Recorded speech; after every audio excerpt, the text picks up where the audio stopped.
I'm Sanchit Gupta. I'm the MD, CEO of Unibrick Industries. You went to Canada. You were there for quite a few years. You studied there, worked there. Did you get a PR? And there was a blip that something happened in 1980s. There was one thing that, really struck me was my very, monotonous lifestyle. It was the same thing repeated again and again, same thing. Are there days when you're just like, man, what the hell is this? मैं क्यों आया हूँ वापस जा सकता हूँ, PR तो बैठा है, मैं चला जाता हूँ, क्या जा रहा है? So much so is going on. There's a commotion going on. Where do I fit in the picture? Yeah. I had a conversation with my father, and he was like, you know what, you should come back. I could be chilling from 9 to 5 and not care what happens to my company. You could burn. Hey guys, I'm Sachin, and welcome to the very first episode of the Generations podcast. Today we have with us Mr. Sanchit Gupta, founder, CEO, Unibrick Industries.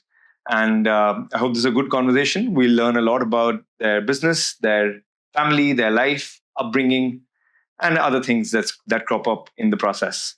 So without much further ado, I'm going to get started. So hi, Sanchit. Lovely to have you on Generations. Thank you for agreeing to be one of the first guests on the podcast. Lovely to have you here. So quickly, to just start with, a very brief introduction of yourself, and then we'll move on with the formalities. First of all, thank you, Sachin, for having me. It's been a pleasure. And I think it's a great initiative that you are actually starting this series, especially from Amritsar, and highlighting various family business stories. And this is something to be, really proud to be part of. Thank you. And just a quick, synopsis of who I am, where I come from. I'm Sanchit Gupta. I'm the MD, CEO of Unibrick Industries. It's a precast concrete manufacturing company in Amritsar. And always been from Amritsar. Had a bit of my time and my stint in Canada. Was working there and studying working there for 8 years. And then decided to move back, decided to find my own calling. And, this is how Unibrick was born. And 5 years later, here we are. Fantastic. Sitting in front of you. Lovely. So I've known Sanchit for quite a few years now. As you guys heard, we're both from Amritsar, and having spent a lot of time outside the city for a while, we're both back now. And that's where this podcast actually took root from, because when I came back from London, I was in very different mind spaces, and this is just me trying to ground myself and also learning about different stories. So one thing I want to actually start with, because this is all about family and businesses and how the two intertwine. One interesting thing that I've seen about your family, you use the name Sanchit Gupta, but I think your Tayaji or your cousins actually, they use Mahajan. Yeah. What's the story there? Because that's something I've never been able to understand. I think this question has been with me throughout my life, throughout my schooling days. Me and my cousin, we are both the same age. Our friends will question us, yeah, you guys are like brothers and tum log bhai ho, ek Mahajan, ek Gupta, how is it possible? Well, it is how it is. I mean, I don't know how to explain it anywhere, but the legal name, I would say, in everybody's passport in my house is Gupta.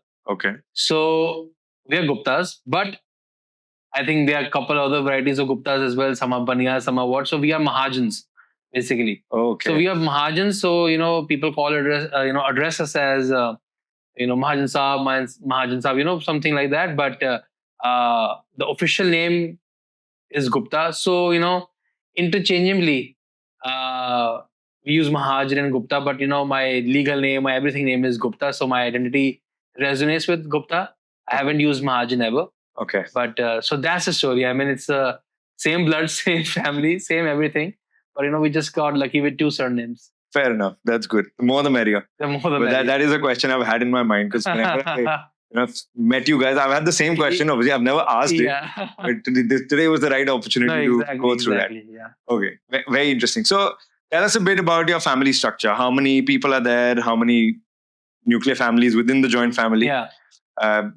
What's the structure? So essentially, my grandfather, my grandparents, they had 5 kids. 2 are my buas, and 3 are my uncles, including my father. So basically, 3 you can say, three nuclear families inside a big joint family. And we are about 15, 16 of us in our house. Okay. Past couple of years, 4 5 years, my both grandparents, they passed away. But what remained was a beautiful family and still intact, very much loving. And this is something very rare to see in current times and situations. And so three brothers, my father, my two of my uncles, um, each of three heading different, I would say, branches of not the same business but different businesses altogether. Okay. And for the now, we got like six kids, and six of them got married. Like one is remaining, but and they have their own family. I got married last year. Congrats. And yes, thank you. So I mean, God's been kind, touchwood. Families expanding, and so are the responsibilities as well. Fantastic. No, that's good. As new blood comes in, that naturally happens. But talking a bit more about what you mentioned, that there's three families and there's three separate businesses. Yeah. What are these three businesses, and how are they? Are they linked to each other? Are they completely independent of everything? How does it work? What's the structure? So basically, primarily, we are into building material space. Okay. We had always been into traditionally we had been into coal industry, and then slowly moving into cement distributorship, and then ventured into brick manufacturing, the traditional brick manufacturing. We had like 5 to 6 different brick kilns, and then finally ventured into tiles and sanitation products for construction. So the premise of the business has remained with construction, but what we have is we have different outlets. So one is managing one outlet in one part of the city, the other one is managing the other one in the other part of city. So we have three outlets specifically related to tiles and sanitary ware. And the other vertical that we got into around 25 years ago was into travel consultancy, travel space. So my father heads that, and my father and my uncle, and and they've been into that industry since 25 years. And we are curating travel memories and experiences for people since then all over the world. Be it wedding packages, be it luxury travel, be it ticketing services, be it visa services. So we've been doing that. And third vertical had been real estate. So we had doing a little bit stint here in real estate as well. I mean, you can say a bit of colonizing. So we ventured into that. And when I came back, I was, one thing that you would relate to experience is the identity crisis. Yeah. That, so much so is going on. There's a commotion going on. Where do I fit in the picture? Yeah. So I think that, was the impetus that triggered this sort of me venturing it out into a space where I felt comfortable. Obviously, it was construction in the background, and my background as a civil engineer from Toronto. So I wanted to do something in this space, and never been an office guy. I can't sit in the office, Fair enough. So I wanted to do something which was very hands-on, something I could touch and feel. So that's how I set up a precast concrete manufacturing plant. Got it. One of its kind. One of the first movers, I would say, in Amritsar in Punjab, and so forth and so on. I mean, that's how it has been. And so as of now, if you say like 4 to 5 different verticals, got it. But we can, it can always we can always come up with another venture or something, whatever our heart desires. Fair enough. Okay, Sanchit, just to get a quick background of your family story. I know that your grandfather came from Pakistan during partition. So if you could quickly run us through the past 80 years since partition, like what the trajectory of the family has been. I mean, past 80 years, ever since my grandfather, he still got into working. I mean, he started off as a postman, like in a postal service, I think with the police department or something like that. this is what I recall, what he told me. And slowly, then he asked I think slowly, he was getting into the, into the feel of things. And he asked my great grandmother, basically, who was the Iron Lady actually. And, he's like, I want to do my own business. If, can you give me some money? And my great grandmother was like, this is the last 500 rupees that I have. And this is the only thing that we have. If you can make something off of it, it's good. Even if you can't, at least you tried. This is what I'm going to give you. And she had full belief in him and everything. And from that 500, he ran multiple businesses. We had multiple houses all over India. Um, Starting working as a coal merchant, and then becoming the largest coal distributor in entire North India, supplying to all the states. And and then slowly from coal ventured into other aspects as well. Got into cement trading, and cement trading was going very well. We got one dump, two dump, and at one point we had 6 different dumps. So catering a large market with the cement. We had trucks going on in and out. And there was a blip that something happened in 1980s with authorities and everything. Okay. And a lot of things changed. And that's when we got into tiles. And that's when we got into retail. From this distributorship and wholesale, we got into retail. And I think 1970s, 80s is a time when we were doing cement as well as coal business. And 1980s, end of 1980s is the time when we started with the tile business. Okay. And so I think it's been 35, 40 years now, almost. Okay. Since the tile business and the sanitary business. And then travel business started in 2000, actually. 2000 or 2001. I'm not too sure. It's been 25 years for that. And then after that, we had subsequently had 2 different stores coming up, one in 2010, 11. The other one came up in 2016, 17. And with me coming up and starting my thing in, running my factory in 2020 during the COVID, actually. Okay. Yeah. So, I mean, that's the trajectory. Got it.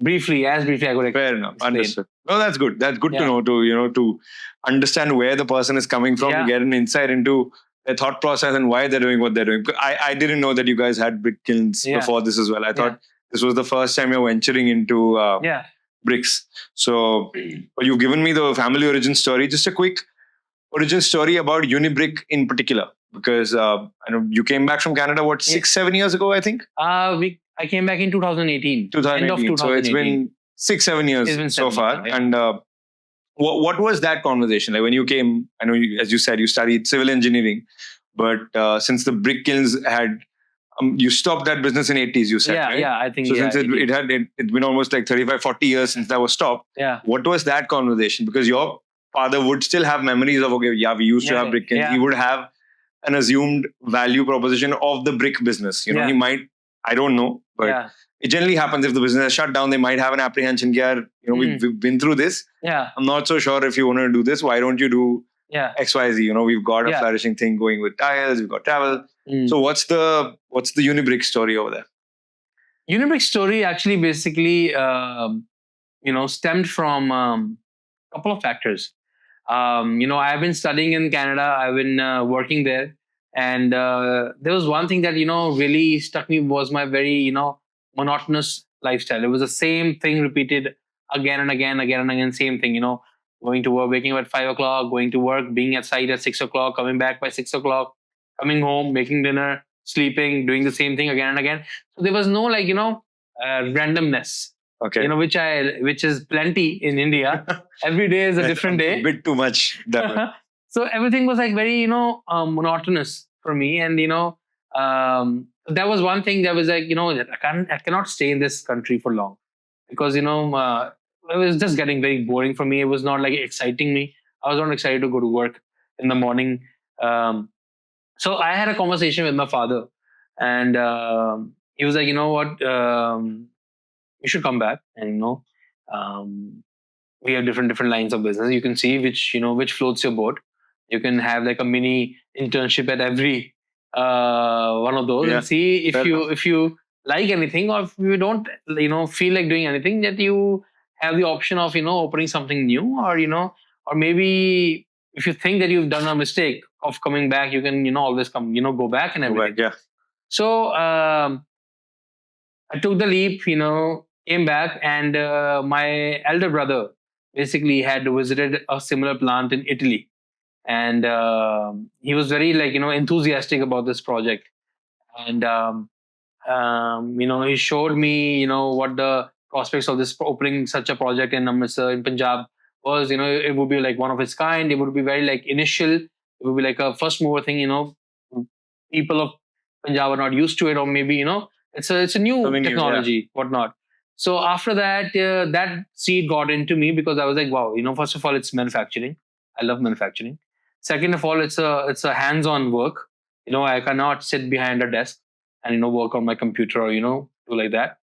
And third of all, it fit all boxes because it was related to construction materials, and I'm being a civil engineer and a construction specialist.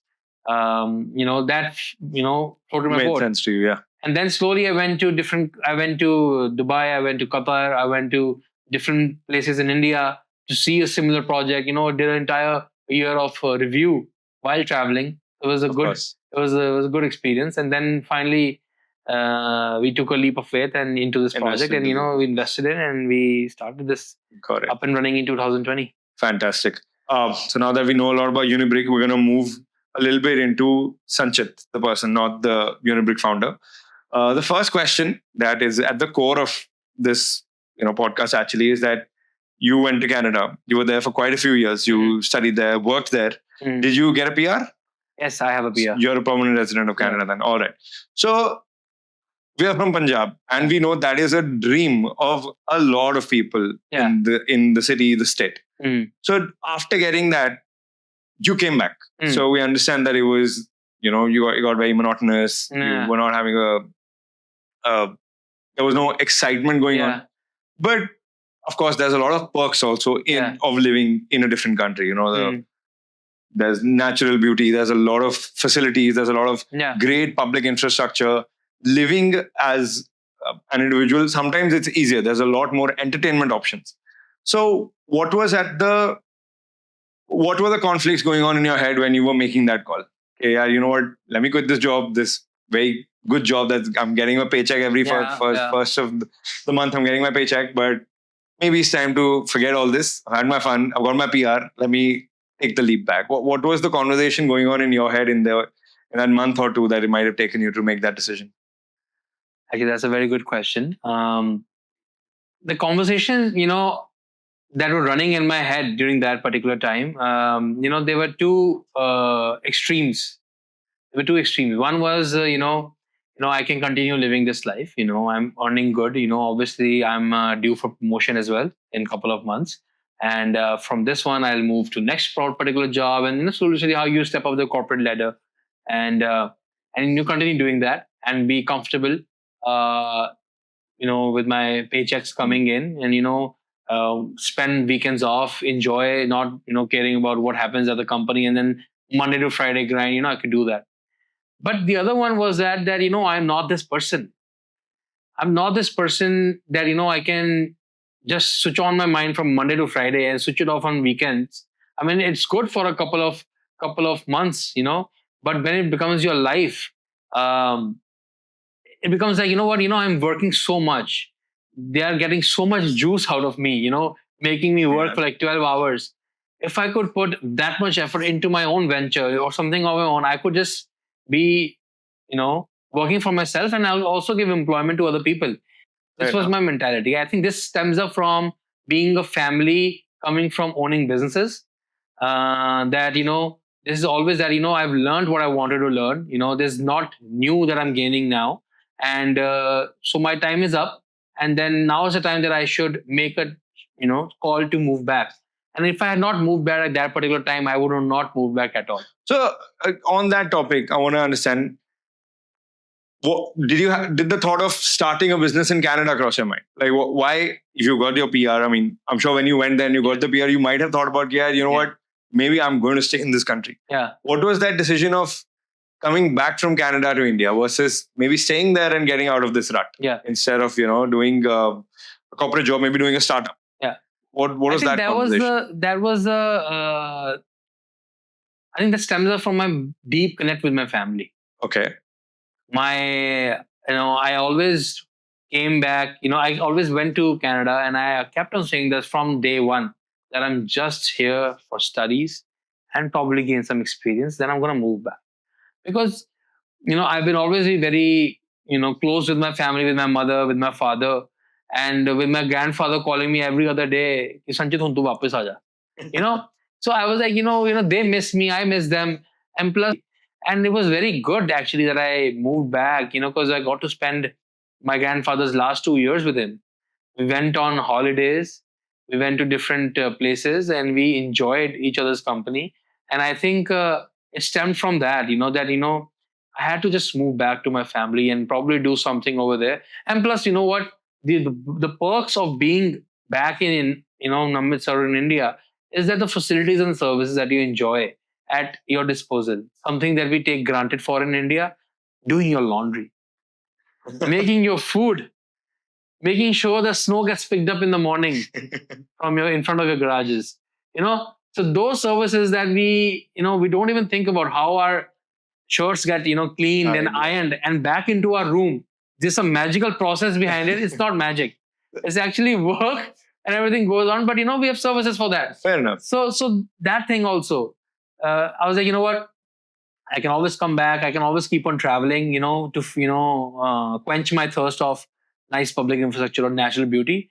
But home is heart is where home is. Fair enough. So for me, that conversation was actually very different. When I was in London, I used to love doing that stuff, making dinner for myself, going grocery shopping, doing my laundry.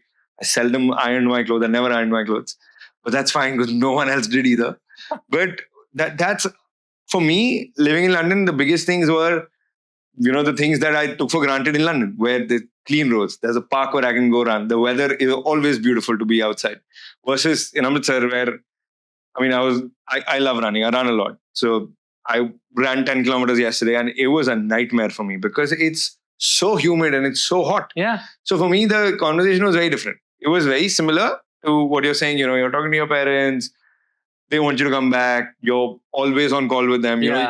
Even though you're living in a different country, no matter how many years you spend there, आपको रोज phone आएगा ही आएगा और आप करोगे भी. So you're always physically you're in London or you're in Canada, but your brain is always in two places. Yeah, you've always got your feet in both places. Yeah. Every holidays you're coming back. Yeah. वो आना ही है. You're not missing a single function. And that definitely, I agree with you. That comes from the grounding of your family and all of that. So coming a little more on the family structure, just picking on that more. So between the 4 or 5 businesses that you have, there's Unibrick, there's Style World, there's Dove Travels. Yeah. Are all of these equally owned by all the families, or is there a demarcation in that? So there is the sort of structure that we have is whoever's taking charge is sort of, you can say a partner into it. Okay. So a lot of our entities that we have, they're collectively owned in partnerships, and whoever is heading whatever space is responsible for their work in that particular space. If I'm heading Unibrick, so I'll be responsible for its progress and its success. And but me and my brother, we both are involved in it, so we are a partner into it. So that's how we have divided up different entities and different works in our family. And I think it's something which my grandfather did actually, and it was a very smart move by him, and I applaud him for that, because not everything is centralized, because it cannot work like that. So it's like whoever is taking charge of that particular thing, will have I would say a partnership, or say, maybe the decision-making person for that. Fair enough. Yes. That's actually very interesting, because that's something that I really want to gain. I want everyone to gain from this podcast, to understand how different families have structured their decision-making. Yeah. I think because that's a very core theme of joint families, particularly, and family businesses, where it often also becomes a major point of conflict. Yeah. So I want to pick more on that. How does your family take business decisions, or maybe if there are major business decisions. For example, if you wanted to set up a brick industry, you did the research, you came up with your own report. Okay, this is how we're going to do it, and this is something I want everyone to gain from this podcast: is how families do their decision making, specifically joint family. Because joint families में ये बहुत बहुत बार ये point of contention होता है कि decisions are not being made very well because there are so many decision makers. So this is something very interesting that you've just brought up, that whoever's taking charge gets to be the decision maker, is what I'm understanding. But for example, you wanted to set up Unibrick. Now that requires certain land acquisition, that requires certain investment. As you said, you had to travel a lot for all of that. How was that? How did that process happen? How was that decision making in the larger family? That okay, Sanchit's just come back from Canada, he's got a degree in civil, and usko bricks ki factory lagani. How did that pan out? I think major chunk of the decision, obviously lies with the head of the family. Before my grandfather passed away, he was a major decision maker, sort of, we would go to. And obviously, he would welcome all different thoughts and all different opinions on it. But we would be comfortable with his final approval, like final stamp on it. And so, that thing would be done. And I think that way decisions were quicker as well, because it's a collective thought process, but a single person is taking charge to actually execute it, rather than like five people are on in their own different line. But now, after his death, how we have done is every one Sunday every month, all three of my uncles, all two of my uncles, my father, and all brother, us three cousins, so 6-7 of us who are in the business, we sit together, we discuss the problems that we are facing. We discuss the good things that are happening in the business. We discuss where the trajectory lies. We discuss what needs to be done, what is a dire situation that needs to be dealt with in any business. And then collectively, we take a decision of what one should do and what should be the next step. I think that open dialogue is something that was started very late, but I think it's must. Reason being because everybody gets to voice their opinions without being shy or being judged, or being I don't know what's going in his mind, because we can speak our minds over there. So I think that 1 to 2 hours on a every fortnight, so twice a month. Sorry, every 15th of a month, let's say like one day, once a month, not fortnight, like once a month, because a lot of time our schedules don't, sometimes someone's away, someone's away, because there are like a lot of people. So we tend to actually take our decisions then, and the next meeting would be reflecting on what we did, and so forth and so on. Was this started by your grandfather, or it entirely started after him? No, this was not started by my grandfather. How my grandfather and my uncles and my father, they took decision is something that I'm not too aware of, because we were very little kids back then. And then after that, when we got some, when we got bigger and whatnot, I was away. So I don't know how they took decision. But this has been started almost like a year and a half now, and I think this going very well. Yeah, it's going well. Sometimes it's hard to organize it every month, because we try to do it like every month, but sometimes it happens like twice a month as well. But I think it is necessary. It should happen, because everybody gets on the same page then. I think this is a very, very interesting structure that you've just brought up, because this is something new to me. And I feel, from what I have seen of joint families and businesses in general, communication is something a lot of people don't know how to do. क्योंकि वो आप बचपन से जिनके साथ रहे हो, having difficult conversations with them becomes such a challenge, especially for us Indians, because we're a very emotional being. So overcoming that, and kudos to your family for doing this. This is new to me, and this is fantastic, to be honest. I think I'm definitely going to take a leaf from that and look into it. So I'm actually going to use that to segue it into the topic of communication, because that is a big theme for businesses, in my opinion. So that's your family communication structure. But is this limited to business chatter, or does this also involve family decisions per se, like family planning or construction planning or trips or I don't know, anything to do with the family? In say, you want to buy a new car. Is that also a part of these conversations, or is that separate? I mean, first of all, majorly business decisions. Like no trip plannings or no like family. Um, this was because we have our WhatsApp group. We are very active on that. Everybody knows what everyone's up to. We have Fair a enough. Yeah. that's very one good way of actually um, having not so direct a communication, but a gateway for communication.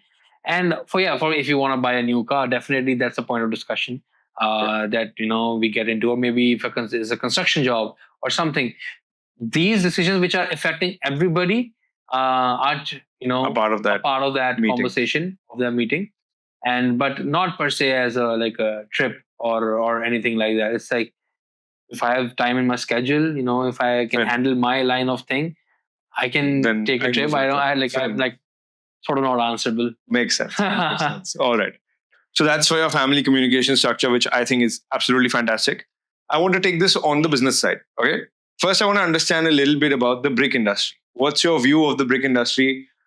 What kind of people do you meet in the brick industry, and who do you think should like? What kind of metal do you need to be in a business like bricks?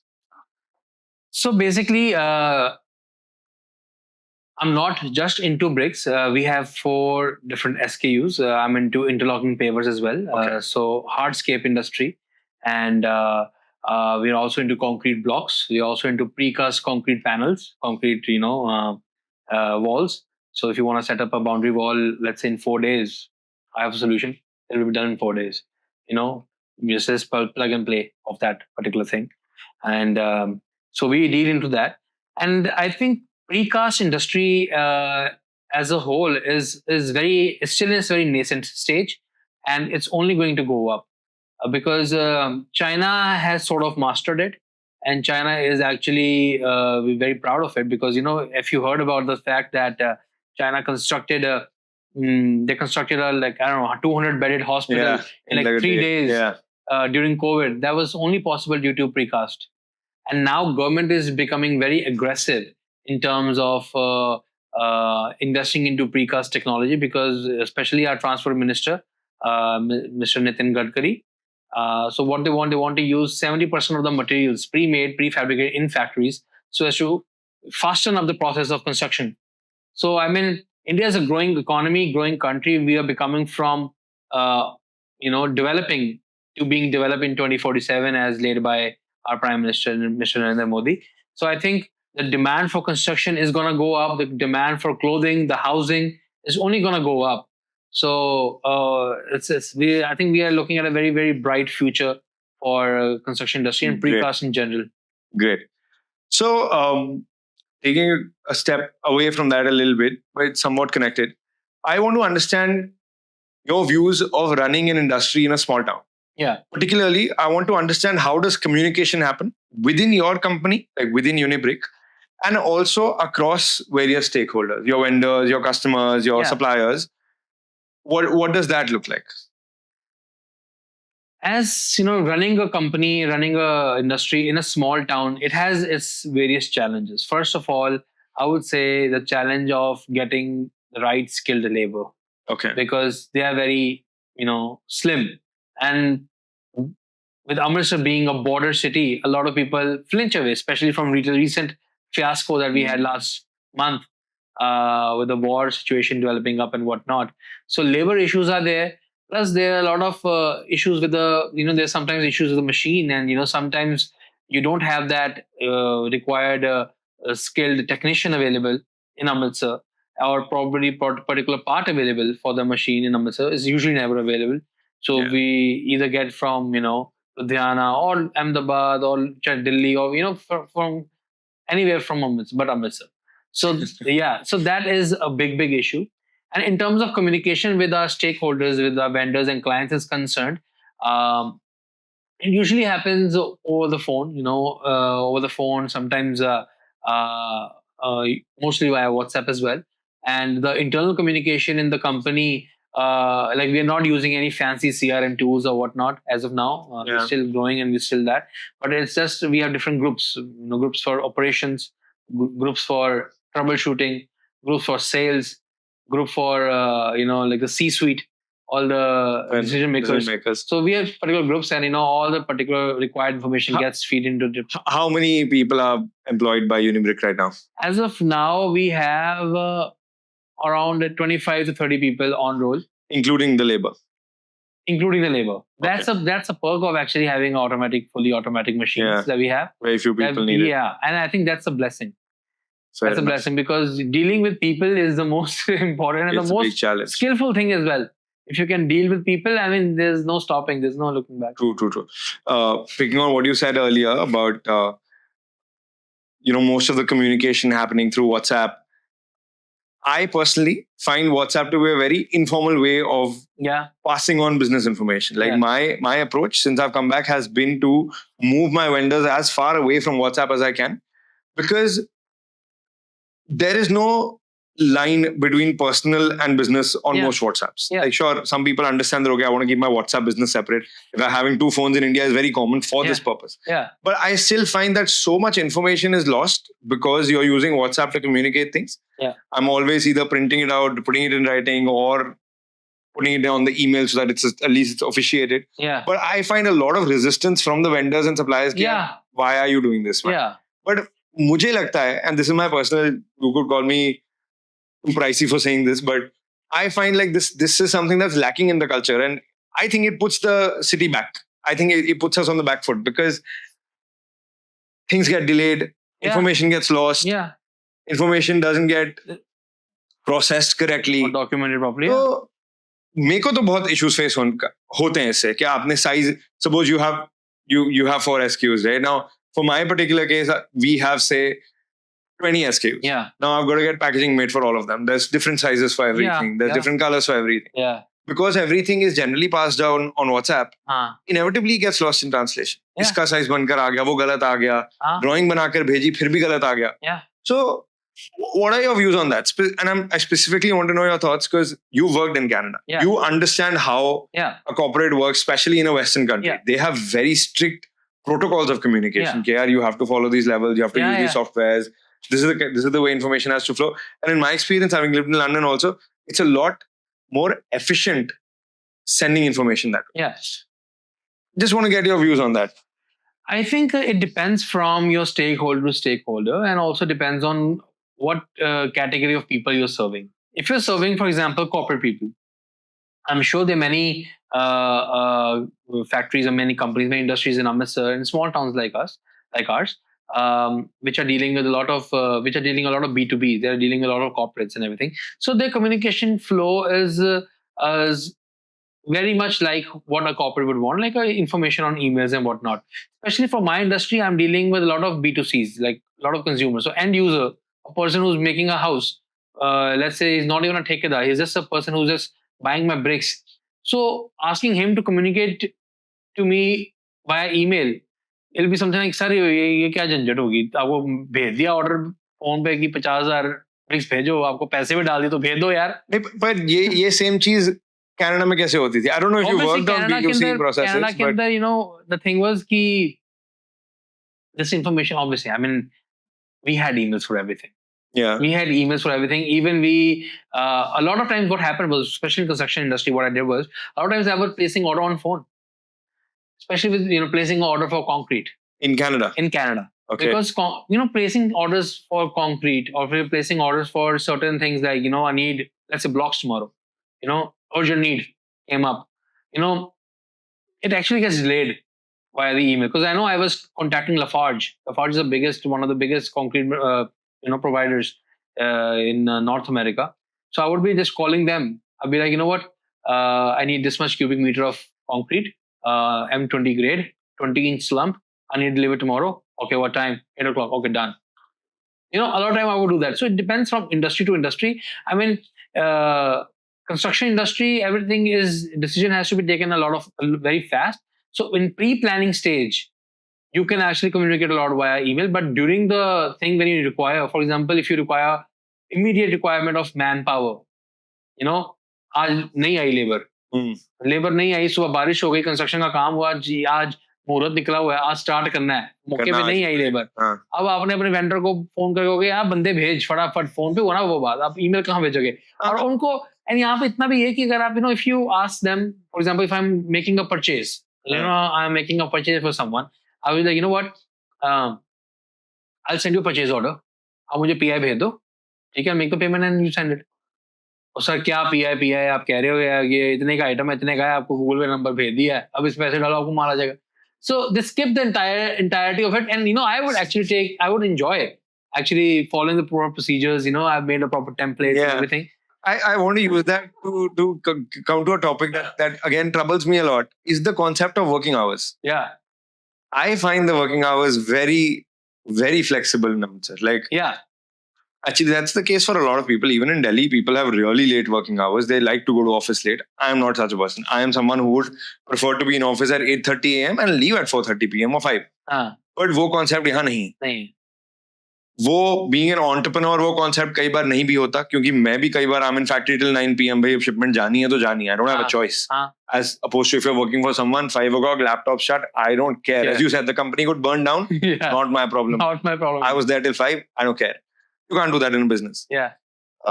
Just want to get your thoughts on that. What is the concept of working hours in your industry, in your business in particular, and also in your family? So working hours in my industry per se, the phone starts ringing 6 o'clock in the morning.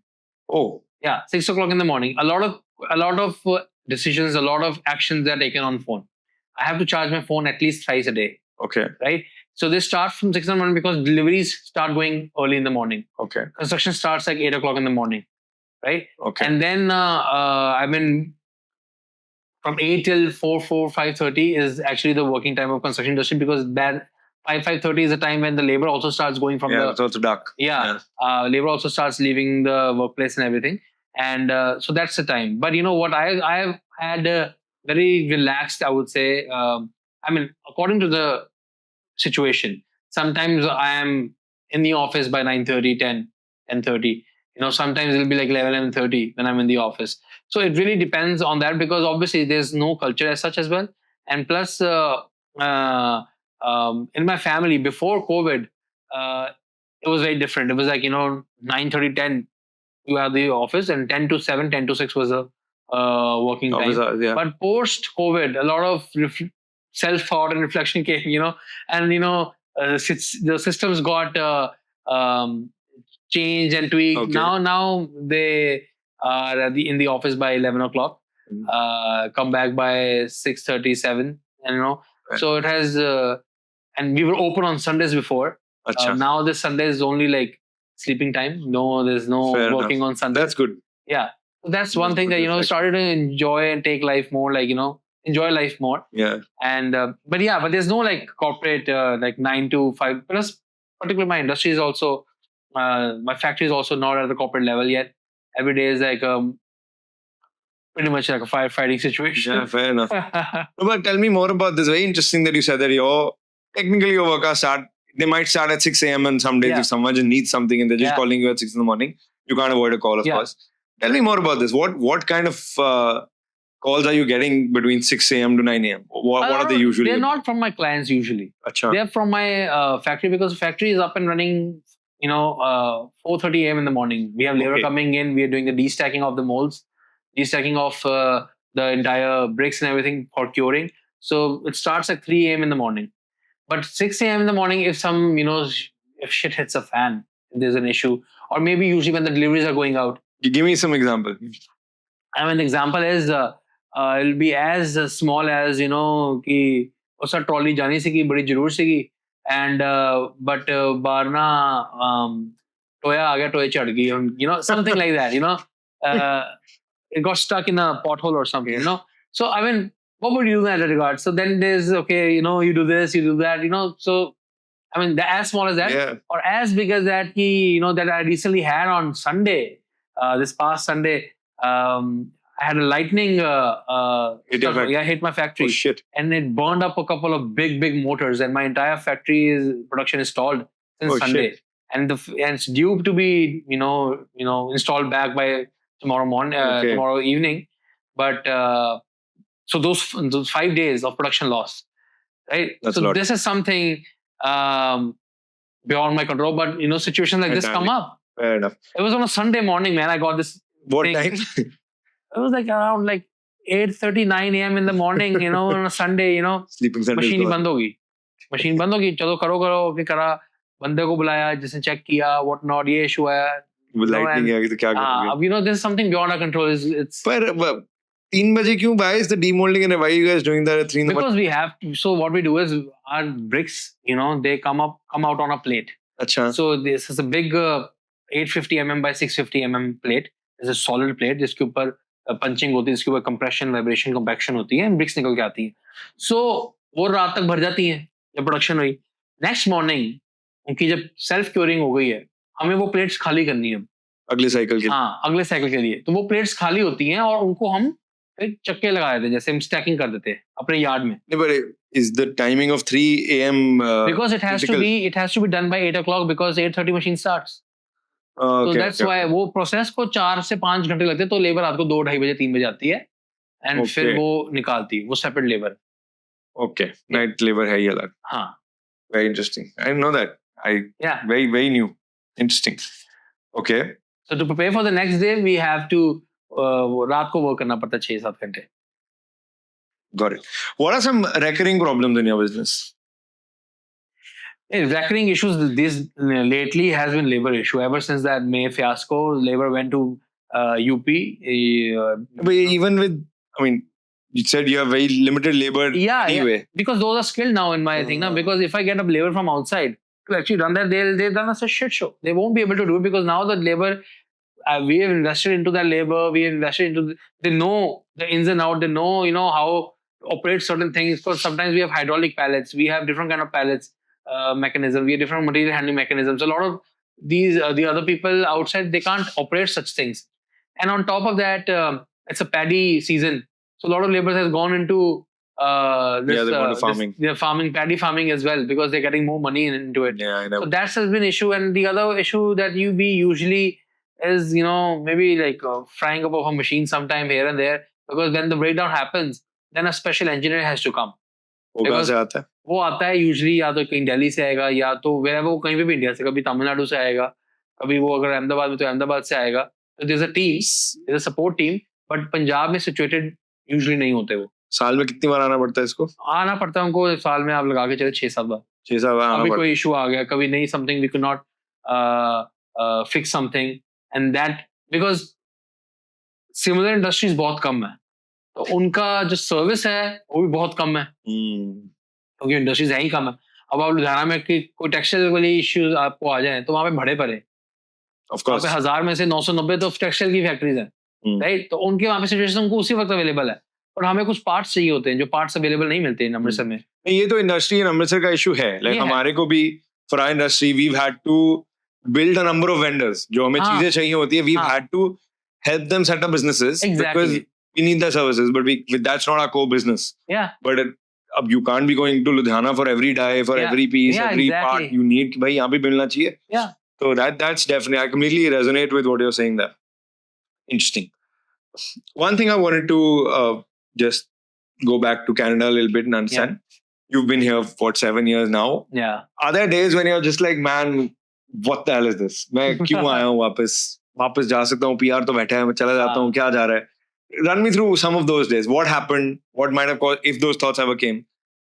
What caused those thoughts, and how do you come to that resolution? Lately, they have been coming more often than they were before. Right? I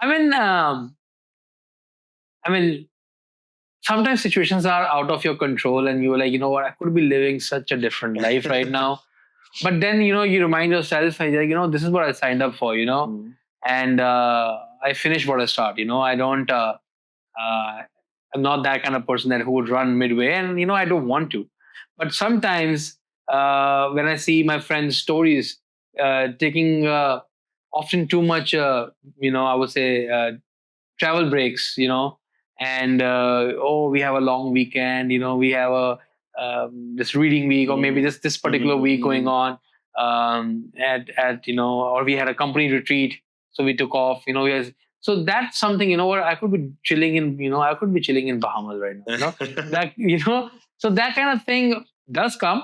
And when situations like this come up, like what happened on Sunday, And when you cannot do anything, and something like it's like an act of God, and you're trying so hard, but things are not just going in your favor at all. Like it's like Murphy's law. Yeah. What's not Whatever supposed to can go go wrong, wrong it is can going go, wrong. yeah. So that's happened. Then when you realize, what, I could be chilling from 9 to 5 and not care what happens to my company. You could burn for all it, All I care, yeah. Yeah, but I mean, this is what I've signed up for, and this is what gives me kick as well. So I really enjoy doing it. Fair enough. And yeah, it's always there, but I don't think I'm gonna keep it.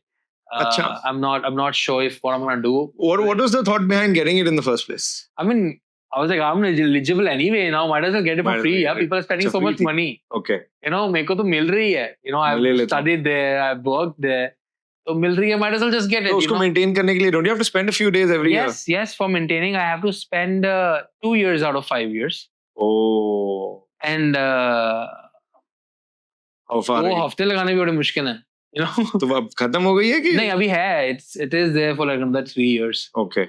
Yeah, I got it like Okay. a year and a half ago. अभी हुआ ही है. Okay. Yeah. I didn't know that. So yeah. So I have that, but obviously it's like, I could keep going back and forth, but there are other countries as well. I've done and dusted Canada. There are other countries to explore. Fair enough. Interesting. I think it's been fantastic, Sanchit. Thank you so much for taking out the time and being basically our first, guest on the podcast. I hope you had as much fun as I did. I thoroughly enjoyed it. Yes. And I hope you guys get some value out of this podcast. It's a new venture. We hope to do a lot more of these. If you have any other people you think I should interview, please put me in. For sure. Yeah, 100%. I'm game. No, Chalo, for sure, okay. 100%. Thank you so much. Thank you so much for having me. Lovely talking to you today. Likewise. Hi guys, we hope you enjoyed the episode. We at the Generations Podcast are looking to connect with family businesses from across the country, no matter the size, location, or background. So if you're a part of a family-run enterprise and would like to share your story, we're all ears. Just fill the form in the description below or drop us an email at inbox.generationspod@gmail.com and we'll get back to you soon. Thank you for listening in. We've got a lot more in store and we can't wait to share it with you. Don't forget to like, share, and subscribe. Until next time.